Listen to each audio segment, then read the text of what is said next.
Hi, everyone. My name is Dylan Castillo with the Imperial Valley Equity and Justice Coalition. Happy to be here.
Get that email I sent you from Cassie. It's nothing big, but I got the link to how we can check who applied for sector leads in the nomination.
Yeah, it's gonna be at the Deseret Pizza on Main Street. Um, I can pull up the address. It's so same building, um, but it's just that inside that Mexican building they change up the places in the morning and at night, and so at night it's a pizza place. Mm-hmm. On Main Street. Mm-hmm. Yeah. Mm-hmm. There's a store right across the street from it that's called Tiendic. It has a pretty big like logo on that. That's directly across. Uh, oh, oh, I have not. I have not. Yeah, yeah. It's the experience.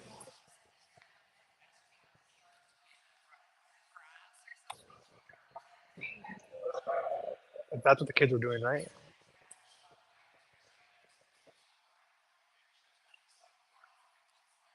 Hey, Jose, you know if we have anybody from CCV going to the LGBT sector meeting today?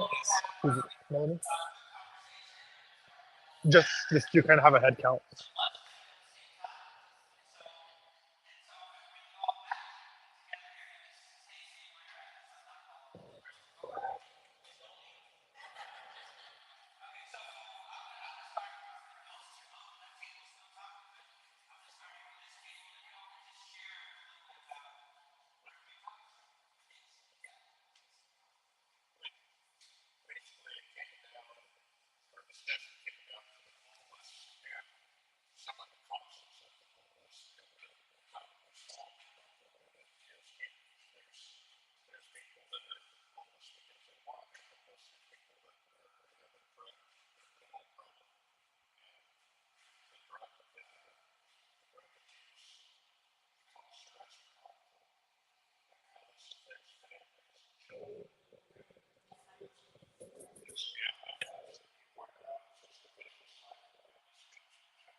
All of our information.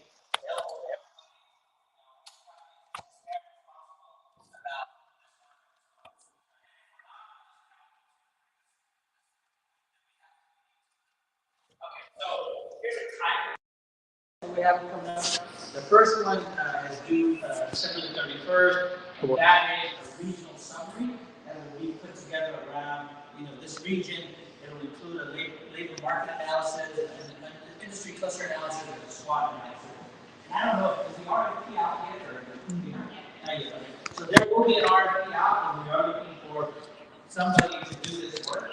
And so if you all know of somebody or consultant or an organization that wants to is interested in doing this work, please refer them to us because we are going to be hiring a consultant and do a contract to get that work done.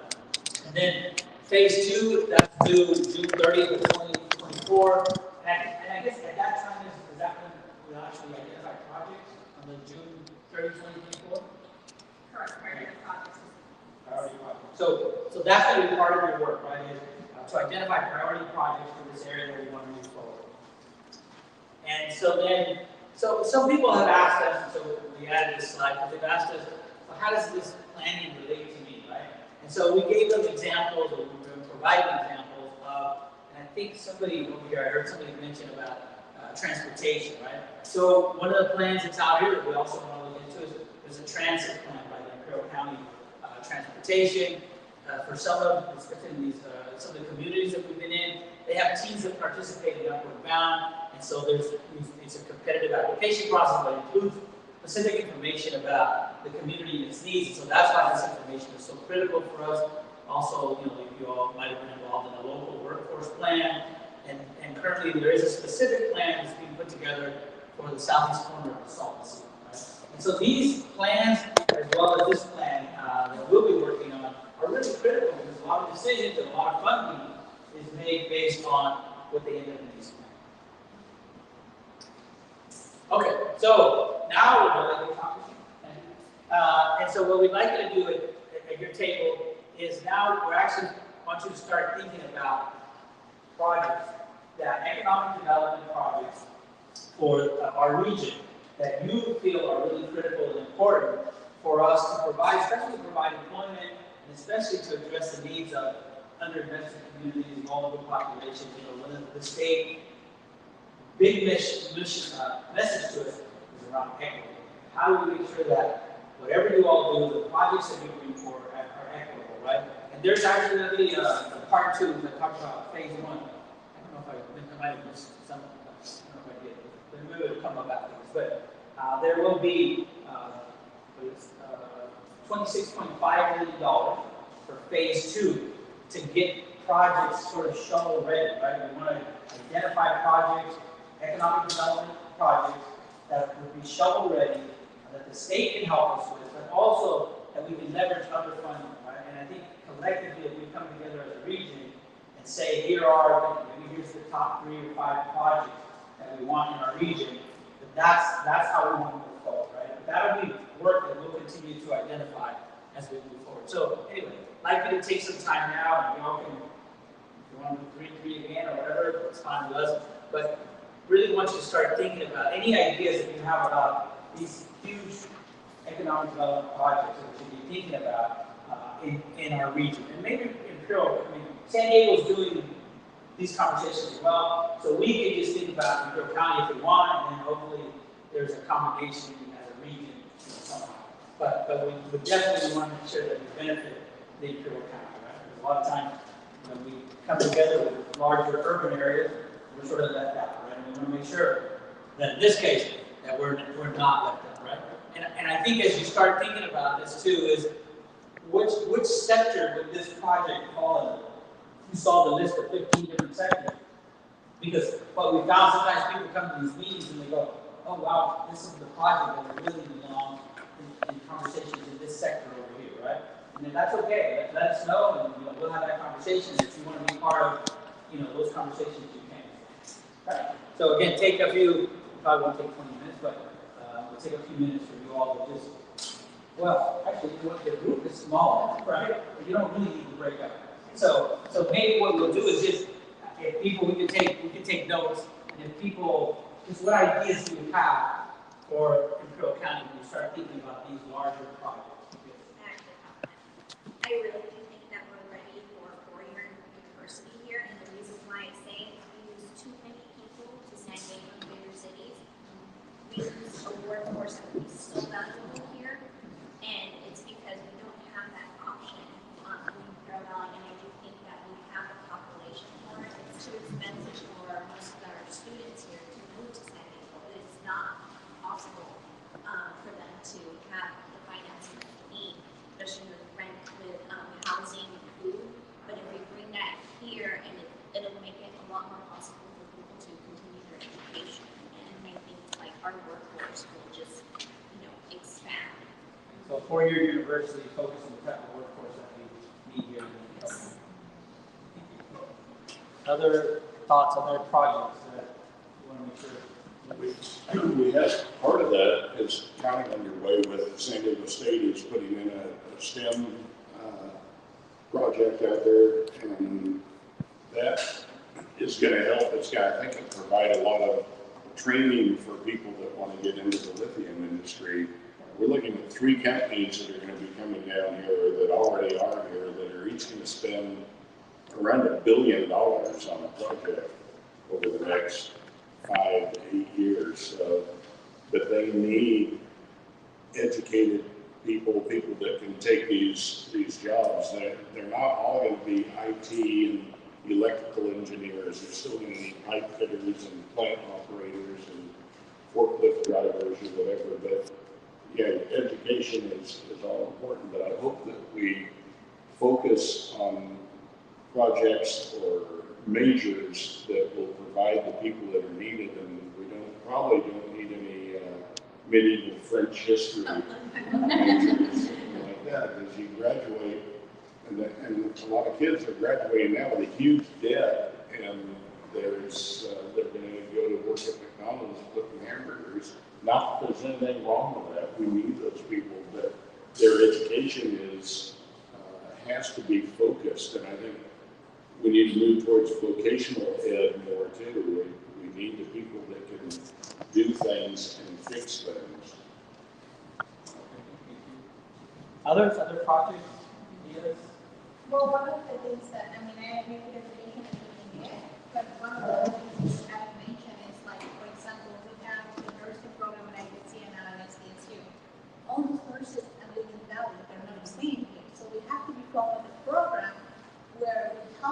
students to pay for their debt, and it's still a little longer term, maybe say 4 or 5 years. I don't think we have seen that a lot in our hospitals.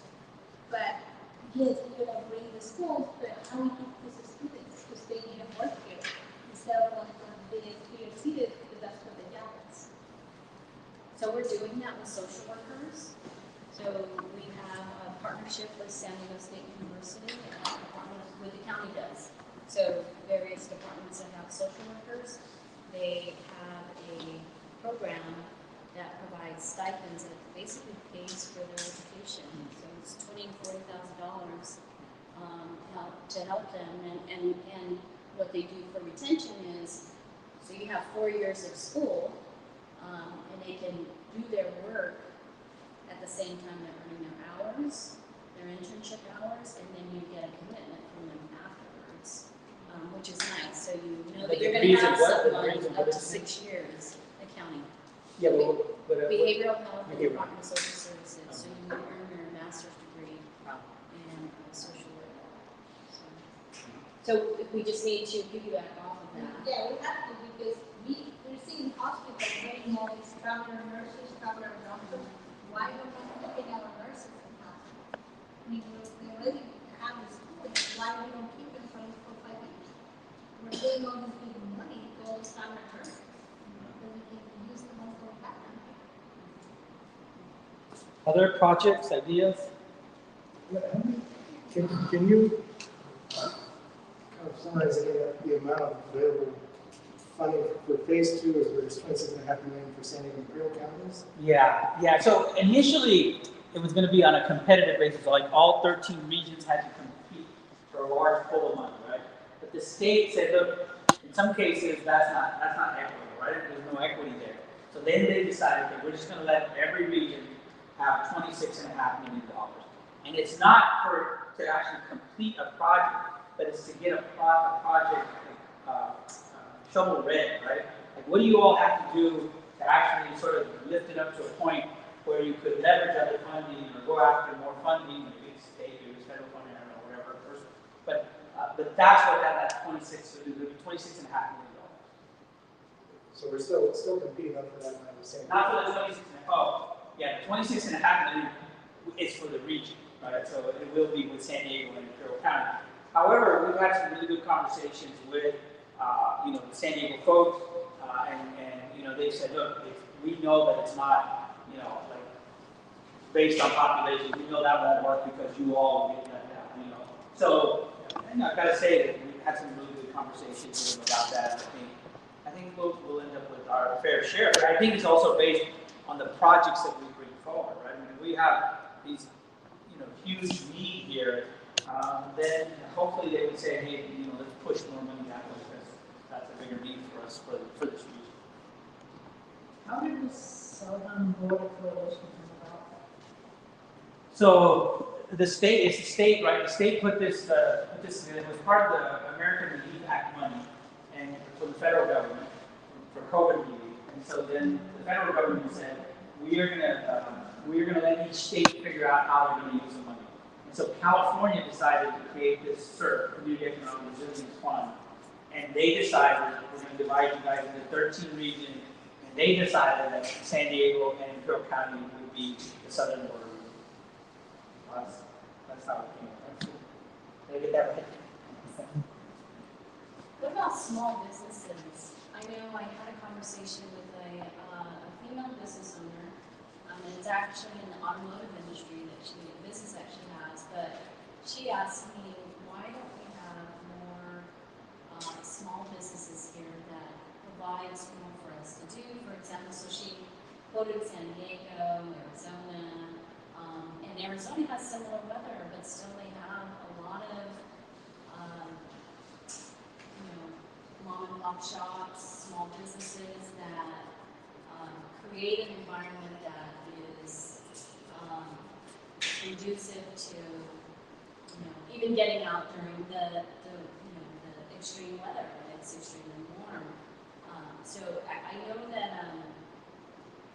as much as we want to grow, that some of these chain businesses that come in, they do impact the smaller businesses, but I don't know if there's something that help support them.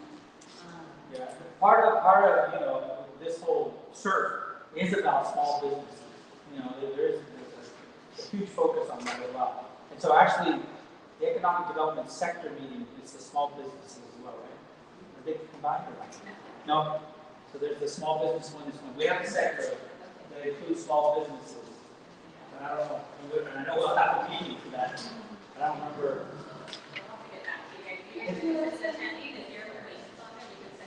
Because it's good. I think it was the Chamber of Commerce's and the small businesses. No, I don't know.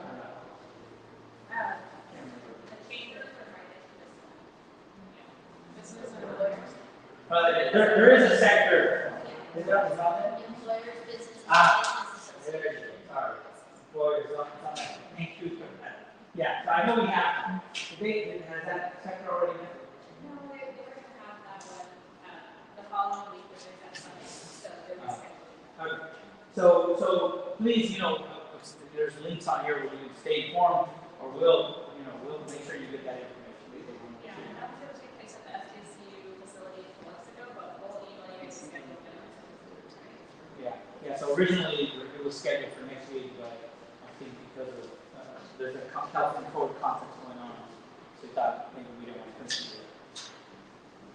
Well, how often do your meetings? We have this whole week we have like 6 meetings, I think, right? It's different sector meetings this week. Yes. Yeah. So every week right now we're trying to get in as many sector meetings as we can over the next 2 weeks, I believe. Well, hopefully 2, maybe 3 weeks at the most. We'll complete all the first sector meetings, right? Because now we're bringing back this sector, for instance, because to go deeper into how you all going to vote for your sector leads, what's that going to look like, how often do you want to meet, all that kind of stuff, right? And actually, some of that information is here. But before I move on, I'm mindful of time. I know you all have a busy schedule. But any other projects, ideas that you all want to make sure we capture before we move on? I talked about it, and it came up during on a 5-year community health plan committee.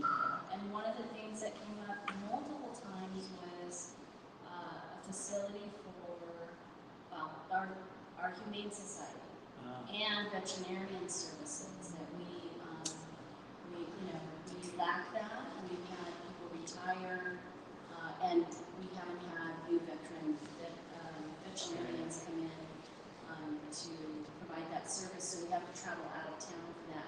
And for some people, their animals are their family, and so it is sometimes a crisis for them. So the Humane Society and then a few nonprofits that have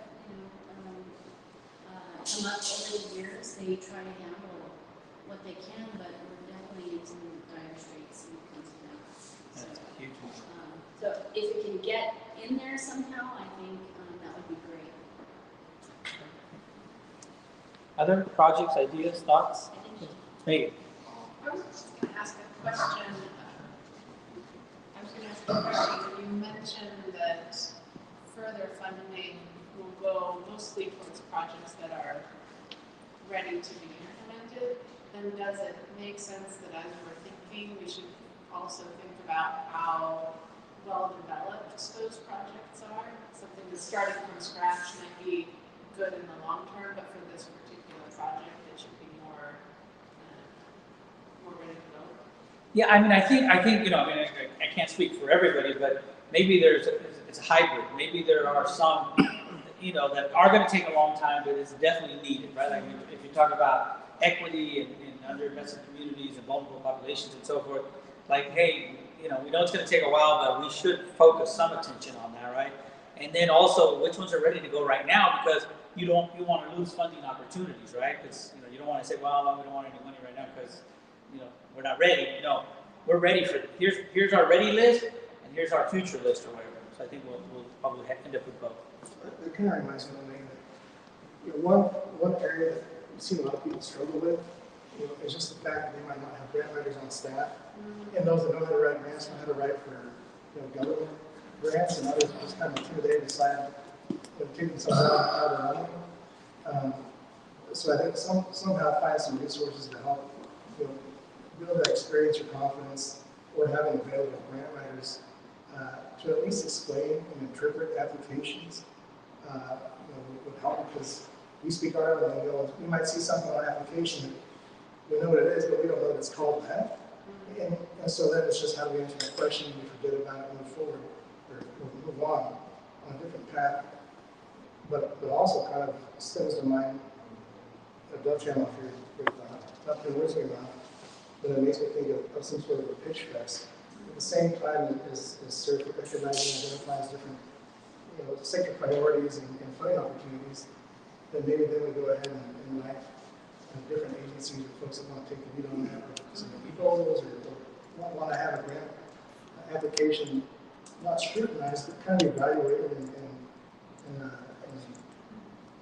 just heard for practice, is maybe invite some of those funders that would be potential partners in an activity to help get it across the finish line, or as applications ask for, who are you approaching for funding? Would you have commitments? So sometimes connect those people ahead of time as they're working out before the show's in the ground.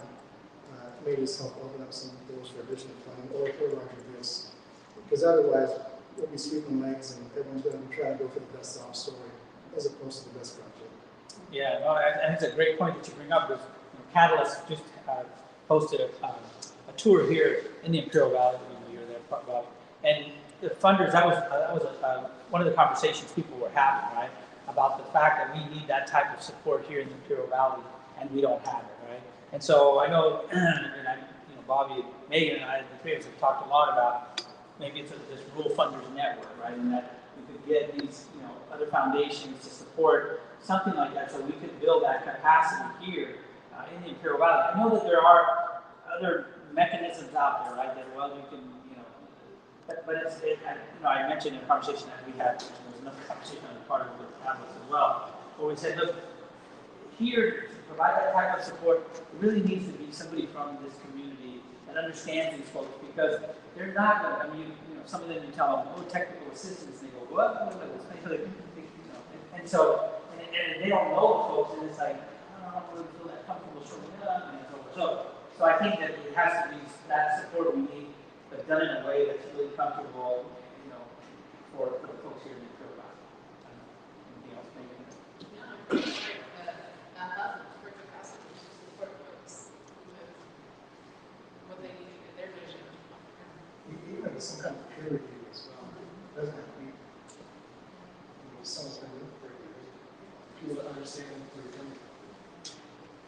All right, so I have like a few more slides that I want to make sure. We've got 5 more minutes, and I want to make sure I let many people in and out on time. So I don't want to drag it too long, so let me just finish up with these slides. And so the next steps, right? So if you haven't become a member, we ask you to please do so by signing the coalition member form. And please encourage others to do that too, right? Because it's going to be critical, especially when you start voting for sector leaders, right? And we have the tags here, so you can do it if you want, or I think they can link onto this, right? Scan that. Okay. And then the next step for them, again, as I mentioned, we'll decide how the voting will take place for sector leads, and you all will help us determine that. And then after sector leads are elected, they should be prepared for at least monthly meetings up to September of 2026. And sector leads will be compensated for all this time, right? We know it requires a lot of time, and so you will be compensated for this. And I don't remember, the last I heard was $1,000 a month, or is that? $1,000 a month through December 2026. And any other questions? I know we've been answering them, but if you have any more questions, let me hit the last slide just so you know there's more information. If you go onto the distribution list, here's the link to that, and we also have a website, so you can stay informed. We all constantly have information that we're putting up there, or feel free to call any of these co-conveners that you have here. Call. That's what we're here for. So, other questions, comments? What do you need to know? Thank you for putting this on. Oh, my God. Oh.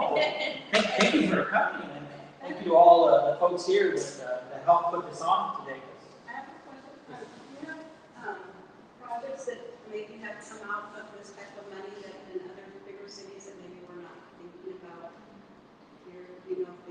Well, none of them have come up with projects through the CERF yet. We're all right now in the planning stage, so nobody has identified projects. I mean, they might be talking about them, like we are, but they have not been identified. So I don't know what projects are going to, come up. So let's talk on Bureau 15 for this area. You're gonna pick like 4 or 5 Projects? Well, it's gonna be up to the sector leads, right? So all sector leads come together, so there'll be 15 sector leads. They're sort of like the advisory committee, of this, and they're gonna decide. I mean, they will all check into your sector. Right? If you have, let's say Ken was your sector lead here, right?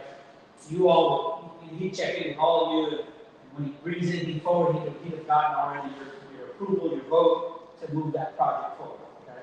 So all those 15 sector leads will be meeting together as a group and deciding which projects to move forward, right? And we have our 15 sector leads here in Imperial Valley. San Diego has their 15 sector leads as well. So we already have our second lead. But I'm sorry, we don't. We're gonna elect 15 sector leads, and they're gonna elect 15 sector leads as well. And this one didn't show up, but maybe if you come to another meeting, you'll see like the disinvested communities. They have 5 seats on the sector table. They have 5 seats, right? Because we want to make sure that those communities, the disinvested communities, have a stronger voice, because normally they don't, right? And so I think anyway, there's a few, I don't remember them all, but some of them have more seats, and the majority of them have 1 seat, 1 vote. But there are a few sectors that have more than 1. We have no sector. I'm sorry, meeting with the disinvested communities. We did. We had one in last week. We had with the disinvested communities, but we are planning to have a couple more, because the disinvested communities, we had it in Calapan, and we got something from Westmoreland, from Nine, and Calapan. We're now planning probably to go and have one in Bombay Beach. It's a little difficult for those folks to come, and probably another one in Winter Haven. That's a distance to them as well, and maybe even up at sea. So we want to make sure that those folks, there's nothing, we want to make it as easy as possible for those folks to be represented and show up. What better way than for us to go there and stay? I also want to add that as stakeholders, if any of you are also aware or are part of any other community events where maybe we could show up for a quick presentation, just to kind of use that platform to engage with more people, please feel free to reach out to us, let us know what opportunities are available so that we may show up and hopefully try to kind of just do a similar presentation here so that we can kind of just try to provide that information to as many people as possible. Thank you. Other questions, thoughts? So you asked us to vote, we can nominate and vote, or? Yeah, so right now, we need you to sign up as a coalition member, right? And then that actually allows you then to vote, okay? But unless you're a coalition member, you can't vote. So that's right now what we're asking, make sure people register as a coalition member so that when the sectors start voting, they can nominate and vote.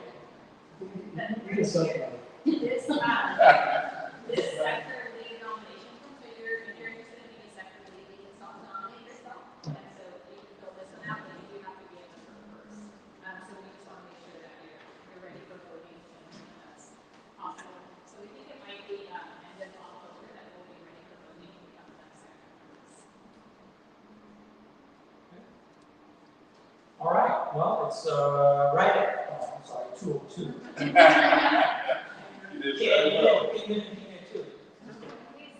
But please, there's more food. Feel free to take some food. If you have somebody impress somebody back at work and help you get a raise, I don't know. But thank you so much. Really appreciate you all being here.